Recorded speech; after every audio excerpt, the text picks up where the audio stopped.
রহমতুল্লাহ। আমার বাবা ইবাদত কবুলের 3টি শর্ত আপনাদের অবগত করবেন। বিসমিল্লাহির রহমানির রহিম। আসসালামু আলাইকুম ওয়া রাহমাতুল্লাহি ওয়া বারাকাতুহু।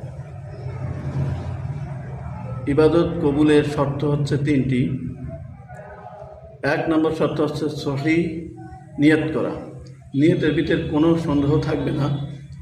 সহি নিয়ত করলে আল্লাহ সুবহানাহু ওয়া তাআলা সেই ইবাদত কবুল করবে। 2 নম্বর হচ্ছে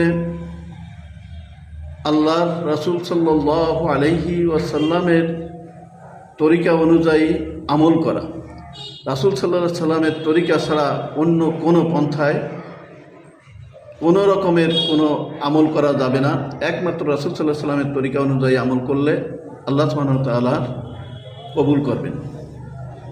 3 নম্বর হচ্ছে হালাল রিজিক।